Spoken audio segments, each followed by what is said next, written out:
Hey everyone, and welcome back to The Music Made Me. Thank you so much for joining us once again. We truly do appreciate it. Please make sure you are liking, sharing, following, subscribing to us on whatever streaming service you are listening on.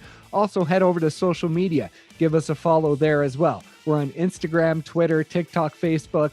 Just search The Music Made Me, and we should pop up. Today, we have a fun conversation with country music artist Filmore. We talked to him about his early musical influences and experiences, his time in university, and then moving to Nashville in 2011. It's been a slow and steady climb, but everything really started to take off in 2018.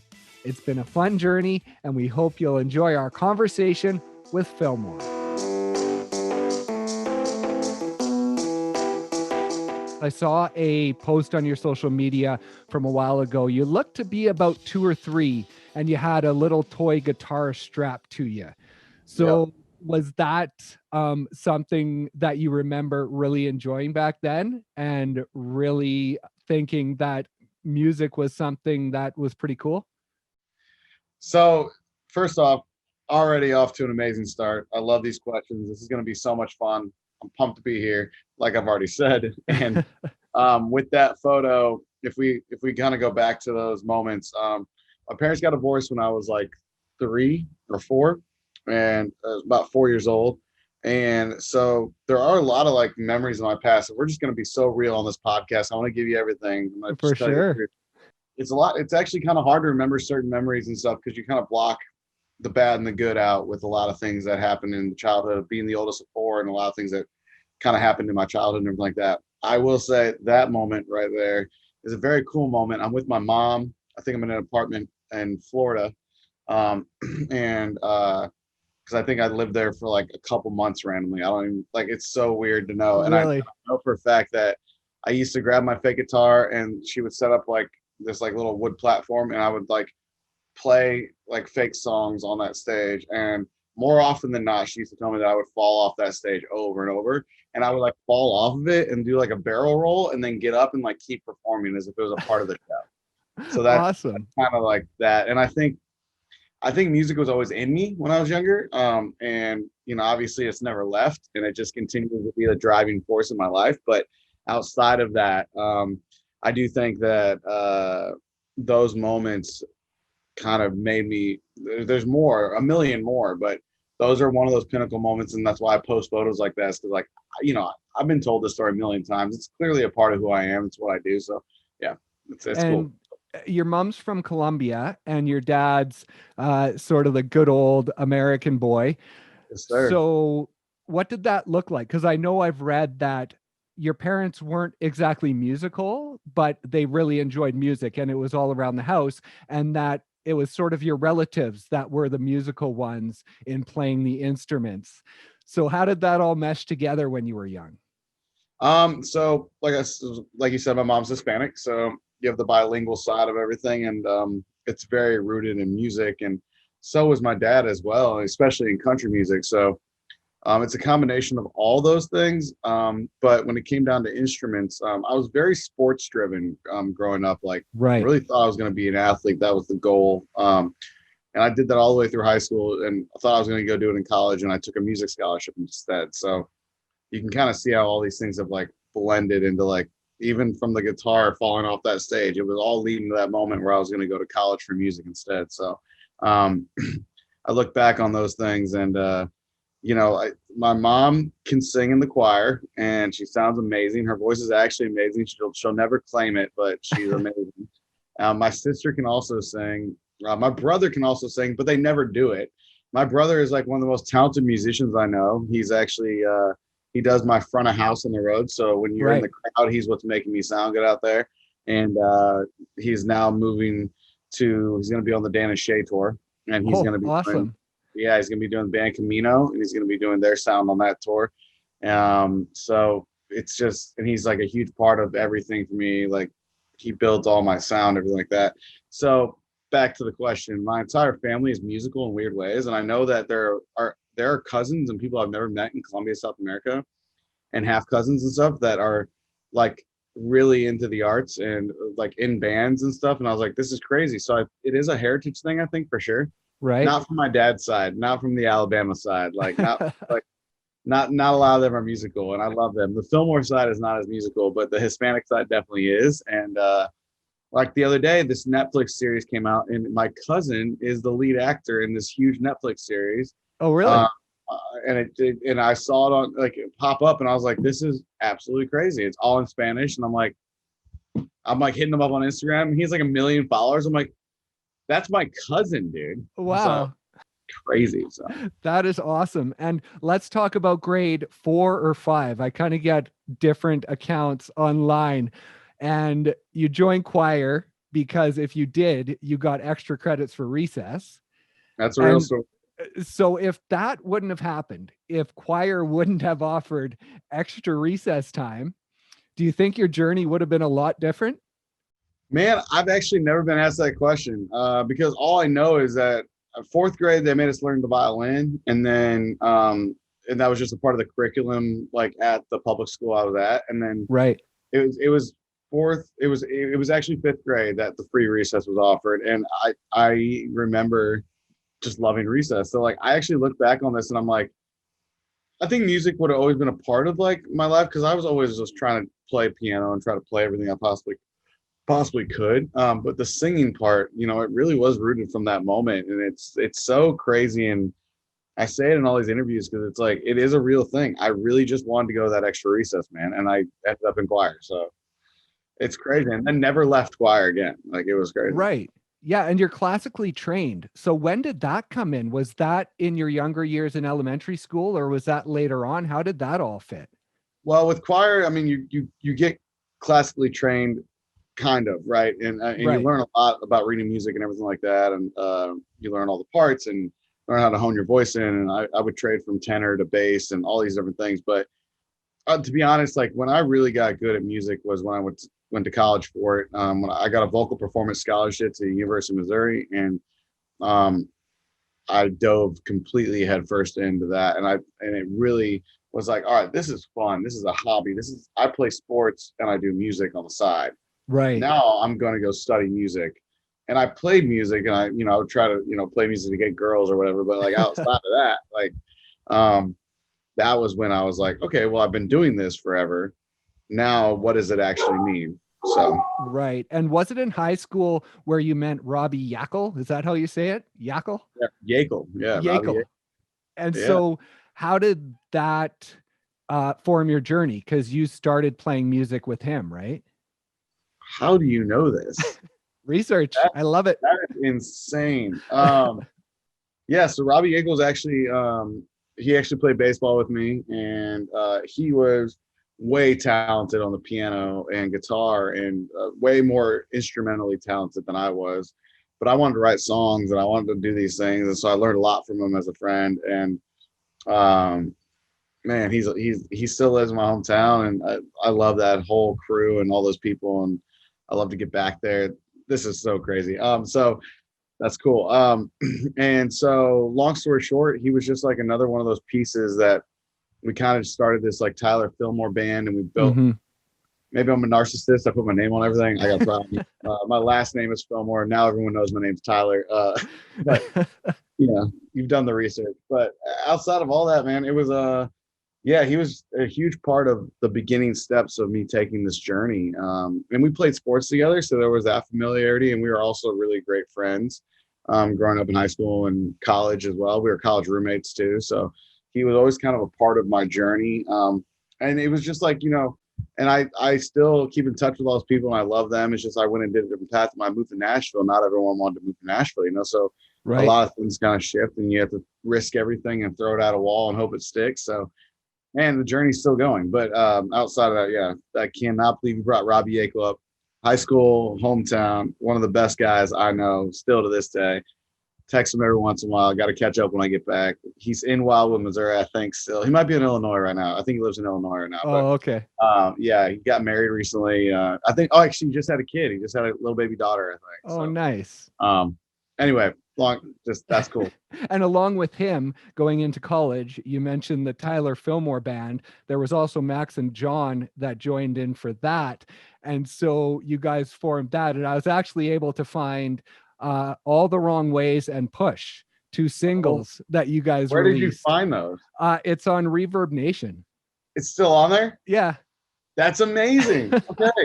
Hey, you know what? I'm never going to take them down. I love those songs. Like, here's the thing. We all come from, like, first off, I love what you're doing and I love being a part of this, because it's like you really got to dig into like how you get to a certain point. Like it doesn't just happen to where like, all right, I'm an artist today.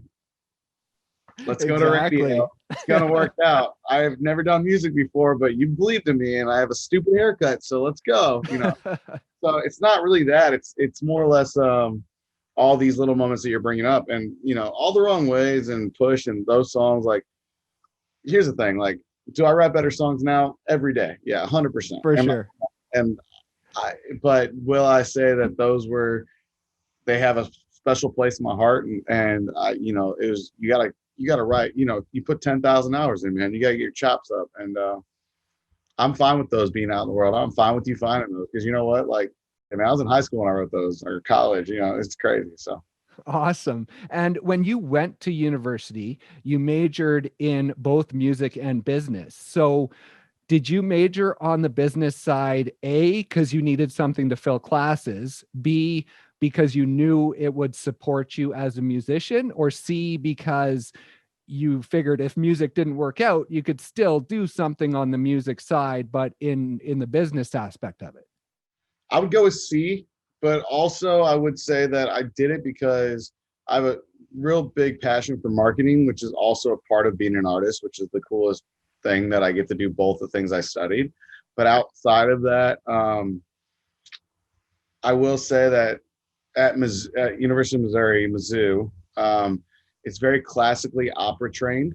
Oh, okay. So if I would have gone to a college like Belmont in Nashville, they do a music business school where it's like, it's very up to date and fresh on like exactly what's happening in the industry. Right. I wanted to have a combination of two different things, because I didn't want to get my degree and go to Europe and sing opera for the rest of my life, because Right. that's really what you're training to do when you go get a voice degree at a university. That's what they're classically trained. That's what you're doing. You're getting classically trained. I was in operas in college. Like, it was like weird stuff like that, and singing in different languages and doing all that stuff. So I think the marketing side, I say C. It is also just something I love. It's also a great fallback. It's also something that ties into what I do now. And it was something that I also was just so in love with. I couldn't really decide. So.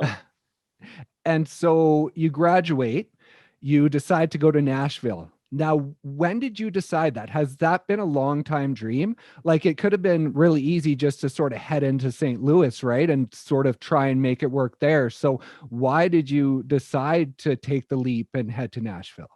I always wanted to go to Nashville in high school. Well, it was my senior year when everything changed in high school, where, I shifted from playing soccer my entire life to playing football my senior year. And, I played baseball, and I thought I was going to play baseball in college. And I was like, I did the High School Musical, and I was Bye Bye Birdie and Conrad, I was Conrad Birdie and Bye Bye Birdie. And like, I did all these different things. And so I think the Nashville move was my senior year. And I think I got offered college stuff, and to be honest, like, and I've said this before, I followed a girl to college. That's the truth. It was my high school. Okay. So high school sweetheart, and there's still songs about her and all this stuff, and you still pull from those real experiences. Long story short, yeah, I think Nashville was inevitable, but I do question. I had a blast in college, but to shoot you straight, I do question from time to time if I should have gone straight out of high school in Nashville, because, as much fun as I had in college, for what I've accomplished and been able to do, it just came down to trusting your gut, having a God-willing talent and believing in it. And maybe I'd be 4 years closer to, end goal, I don't know. But crazy. On the business side, I imagine having that college education helped you as an independent artist. I can imagine that if you wouldn't have had that, it might have been a tougher struggle um, to move along. Yeah, and I agree. And I think the independent thing was a flag I still love to wave. I did things that people have never done in country music as an independent artist. And Mm-hmm. that was something that I get to hang my hat on at the end of the day. So And so in 2011, when you moved to Nashville, did Robbie, Max, or John join you? Because you were a trio, right? When you first moved to Nashville. So was it two of those guys, or was it different guys that you formed with when you moved there? same group. Robbie was just, he would travel on weekends with me in college, and we were roommates, and we were in the same fraternity, and we played all these colleges in other states, and then we'd come back and go to classes during the week. But John moved to Nashville with me and actually moved into the house with me. And we took a go at it, and we started playing on Broadway in Nashville, and that's how it all kind of started. Oh, okay. But Max came down, and he actually was a part of the trio, and he sang on the record and was a part of everything, but never made the move because at that time I started shifting to doing more solo stuff. Right. And so you recorded an album when you first got there in 2011, right? That's how it all started, man. Yeah. And then in 2013, there was Tattoos and Corn. Oh And I no. can't really link that anywhere. Was that just a one-off mistake for you? All right, look, I back that song up. It's freaking great. Okay. And it's just not my brand of what I do now, but there Right. are people that do that brand of like country and like have number ones, and they're great artists. And it's about waking up in a field next to a farmer's daughter, and she is a little bit of a rebel, so she had tattoos. I was waking up in a field, tattoos and corn. So look, I still have like diehard fans. Like literally, I think I played the Opry last night, and I'm in Charleston, South Carolina now. I played the Opry last night, and like Oh, wow. and came here to like, I'm doing all my rights here at the beach just for a couple days just to kind of decompress. But I'm Nice. telling you, man, like I did a live thing last night where fans got on for a second. I just did it for like a split second, and surely enough, someone asked for tattoos and corn. It is, if you are a diehard Fillmore fan, or if you've been a part of my journey in the last 9 years, you request that song. It's a thing. And I'm just telling you. And here's the other thing. I hate it. I hate the song. But Oh, man. And then in that year as well, you had the kitchen tapes, right? yeah, that was crazy because when I first moved there and I did the thing at 16 Ton Studios, and I put all my money into that and created the trio, and we kept building that out and touring with it. And it was very Rascal Flatts-esque. It was the goal, like that mixed with like Crosby, Stills, Nash, which is still like my favorite stuff. So it was so fun to like be a part of like something like that. But then I started building out, like when the Tattoos and Corn thing happened and the kitchen tapes happened. What I was doing was, the guy that mastered that trio record allowed me to bring him coffee and hang out with him. His name was Ray Kennedy, and I would go to this studio, which I ended up living above for 2 years. I lived above this studio, and he Oh, became okay. a mentor to me, and he introduced me to my first publisher and other people in town that were very influential. And he did all the Billy Joe Shaver. Um, he did Steve Earle. He did Copperhead Road. He did all those records, and so I got to learn a lot of like technical amazing things. And so when I did the kitchen tapes, he was just recording upstairs, and I was doing one takes in his kitchen of the studio. And then I was like, these will just be, I'm about content creating stuff, no different than today when you said Right. checking out Who Cares. It's like, look, I'm on this like new fence where I've been so precious. I went back and forth, right? Here's the kitchen tapes, here's these type of things. And then I went back to like, no, I don't want anyone to hear my stuff because I don't want someone to steal it or whatever. Now then the pandemic happens and things shift, and it's like, all right, you know what? I write a song every day. I'm just gonna start just going after it. And if people comment enough, I'm gonna put it out in 2 weeks. And the label can just deal with it. We're gonna figure it out. So that's just how I'm at. And that's just the world we live in. So kitchen tapes were definitely one of those things where I was like testing things out. So Right. And yeah. did that take a while? Like, how long do you feel after you arrived in Nashville that you really started to find yourself and who you were as a country artist? Like, is there a year or a point where you personally felt that you had sort of found that within yourself? Year 4. I know it sounds crazy. 4 years. I try to just like, I grew my hair out and all these things happened, but it's always been a part of me, and all the music was gearing towards this. I just didn't. The year 4 was when I said, I don't care what you're telling me, Nashville, and I don't care what you're telling me, country music. Who I am is it's country music and all the other influences I have. So I'm going to combine this into one thing. And that song was I Got It in Headlights and Echo on this first Filmore EP called Proof. Right. And that that was who Filmore is, and that still is who Filmore is. Like that, and that is why that's where the chronicles of me as an artist start, because that's when I found myself. Right. And yeah, it's funny, on your social media, you can kind of see it's July 2015, I noticed, where your style started to change and your hair started to go up into the bun. And then it was July of 2015 was the last time that I saw a post using Tyler Filmore. And then July 16th of 2015 was the first time of just using Filmore. So it feels like right within that span, you can sort of see yourself evolving into what you are today. I appreciate. I just got chills with you saying that. The truth is, that's a real thing, man. Like, I was like, this is me. I've written the music. I know exactly who I am now. And for me to rebrand this and tell everyone who I am, I'm going to go by my last name, because no one's ever called me Tyler. All my friends growing up, on the back of my jersey, like I said, sports, my entire life, everyone called me Filmore. In high school, Filmore. No one ever called me Tyler. I like my best friends still just call me Filmore. So I was like, I'm just going to go by what people call me. Everyone in Nashville at the time just called me Filmore. So I was like, all right, Filmore's my artist name. Right. And so after that release of Proof in 2016, did you almost immediately start writing for what you knew would be your debut full length? Yeah, after Proof, no,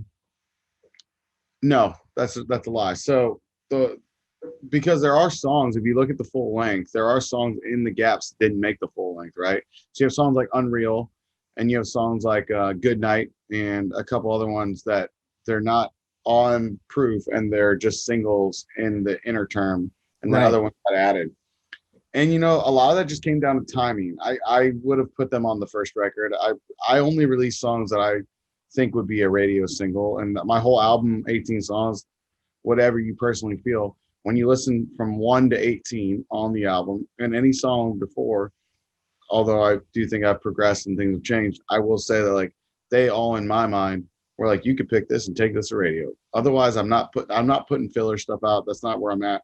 And they're all real personal stories to me. So they're all my babies, So no, I guess I didn't really know what was going to be on the album at that time. I just knew that I was trying to build my artistry up and tour a lot, and I wanted to get music out and have people listen to new things as soon as they could.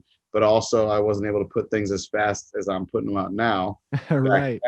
Because you had to deal with, I didn't have radio at the time, and you build with DSPs and Spotify and Apple and Pandora and Amazon, and you build these relationships and get on those playlists. And if I give them a song every 4 weeks, well, then that one song I gave them 4 weeks ago, they just move it off. And, so you got to keep, now I'm putting everything out every 4 weeks because I've been here long enough, and I can get put on different things, and it just helps everyone. And everyone wants more music more quick. So, right. And when you moved to Nashville, you created a community pretty quick around yourself with others. How important has that been throughout your entire journey?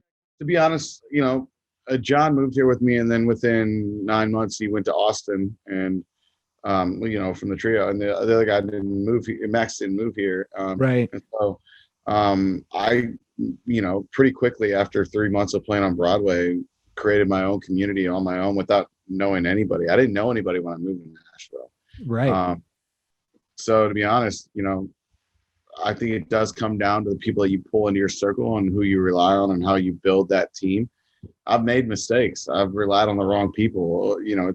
I'm coming up to 9 years in Nashville pretty shortly. And yeah, I mean, the truth is there's no rhyme or reason. There's no right way. There's no, this is how you become a country music superstar playing stadiums. Like, there's no rule book for this, and everything is changing with the times. So you got to trust your gut a lot, and then you got to try things, and it's trial and error. And for me personally, I'm the happiest I've ever been. I've gotten to a really cool place, and I've got a team that's been with me for 7 years, which is nuts. So, and I've added to that team in the last 2 years, and you keep adding pieces to it. But there are people that were on the team that aren't there now. But that's just because, everyone has their own path, man. So Yeah, for sure. And from my count on the album, I could be wrong in this because it seems kind of crazy, but there's 19 different writers, is there? Right around there? I mean, you know better than me, man. Holy crap. I actually never looked that number up. That's cool. Yeah. There are a lot of songs that are just two ways, like, or so which is crazy. Yeah. So, what is that like for you writing with so many different people? Like, do different people pull different stuff out of you and different emotions and allow you to write different sorts of songs? 100%.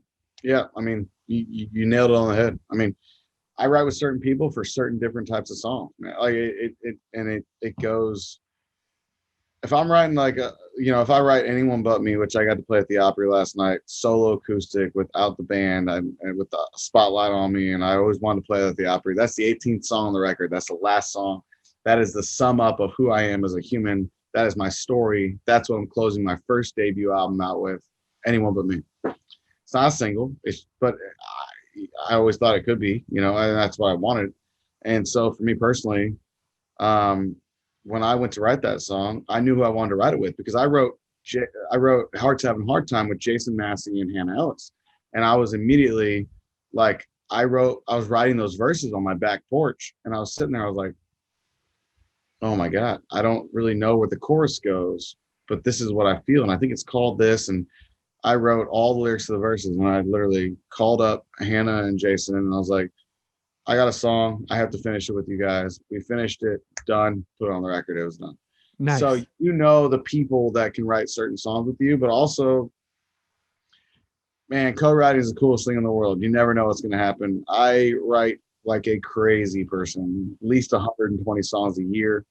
And more recently, I've been getting cuts with other big artists, and it's a very cool experience to hopefully have those come out in the world. And so, yeah, I'm really working on the, being known as a writer, because that's a huge part of who I am as well. So.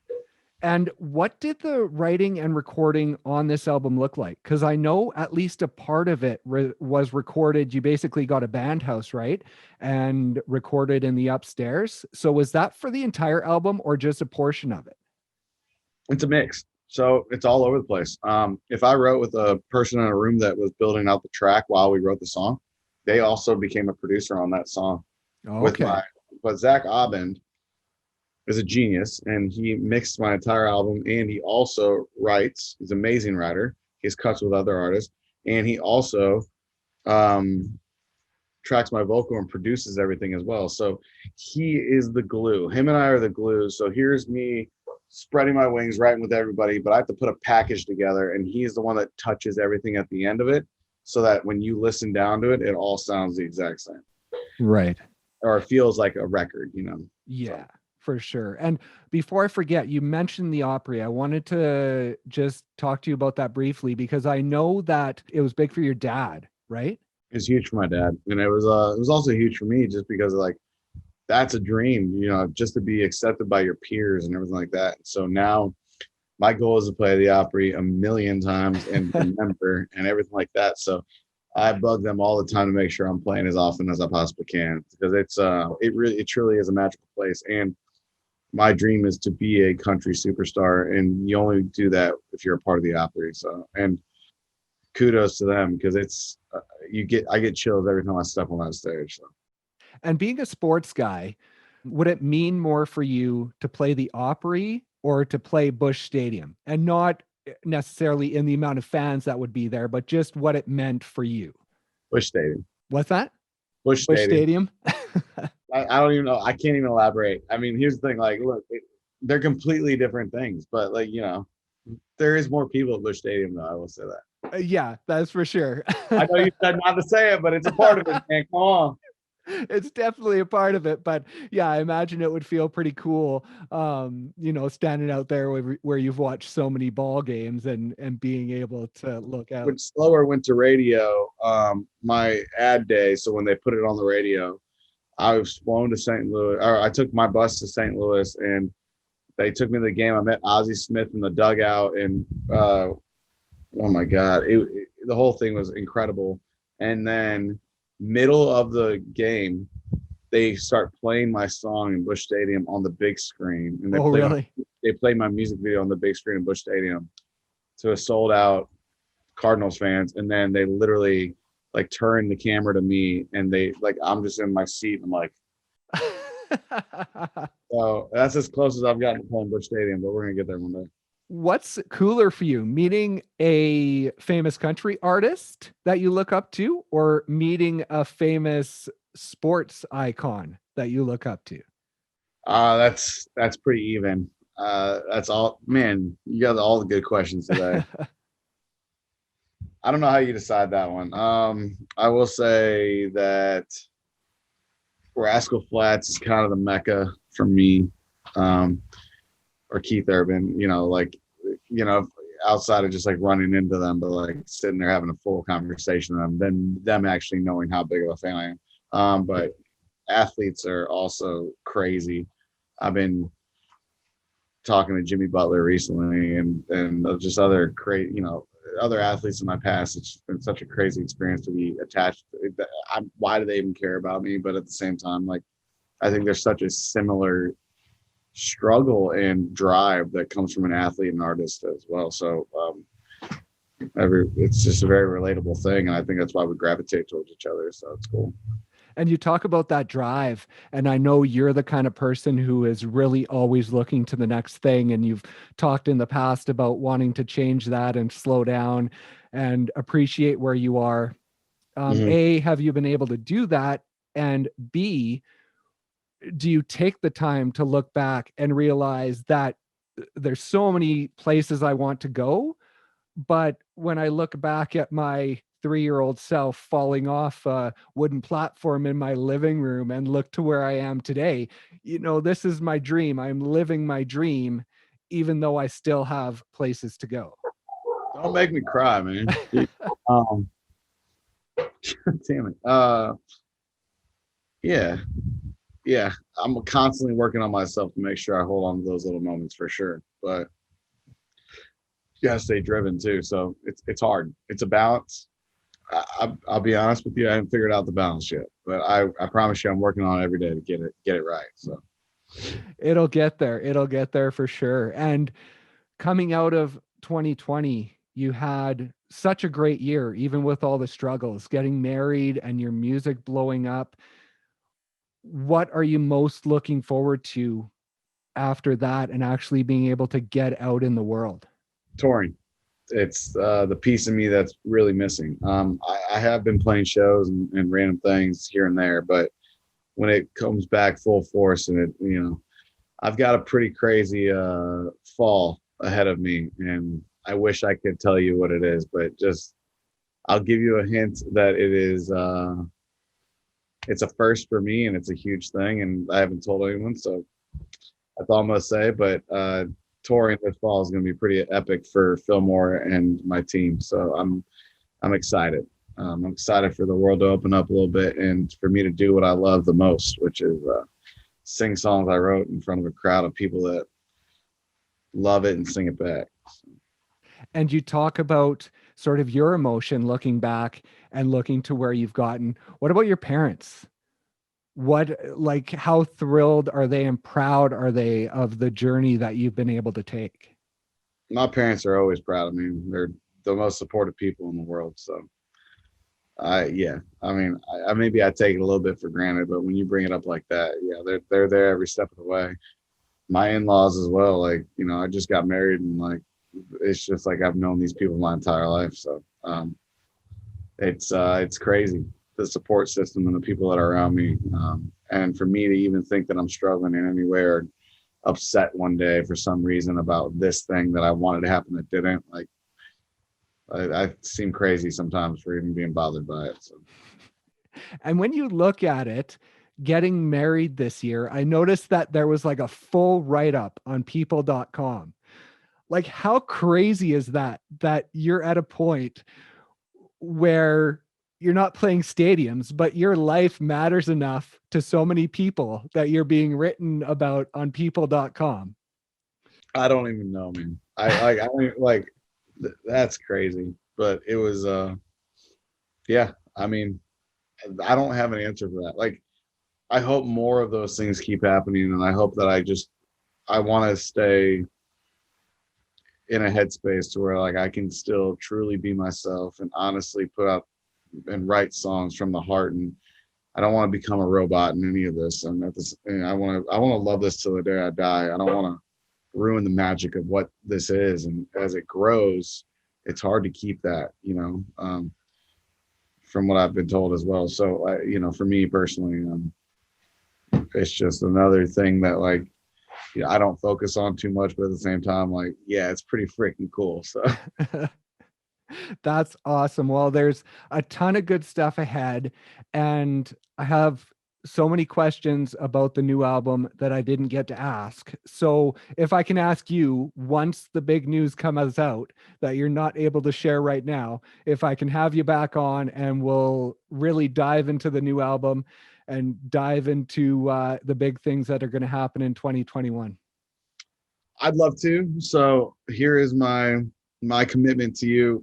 Let's set up another thing. I mean, I'll set up another one for next week. So you just let me know, and we can keep talking. We can do a whole nother episode. I love what you're doing, and I want to be a part of it. So you let me know when, and I will give you a couple other things. I've got 2 more songs coming out in the next 2 months, 2.5 months. And there might be other things and some features happening, and I'm writing like crazy, and a big tour this fall. So those are the things I'm going to say. That's what you get. And then when we get together next, we can kind of like rehash it all and then dive into all the things about it. So That is awesome. Well, thank you so much. I appreciate your honesty and for taking us on a journey. And I can't wait till the next time. you're the man, dude. This was awesome. One of my favorite interviews I've had in a while. So don't tell everybody else, but let's do it again. And we'll do a part 2 to recap some of this other stuff.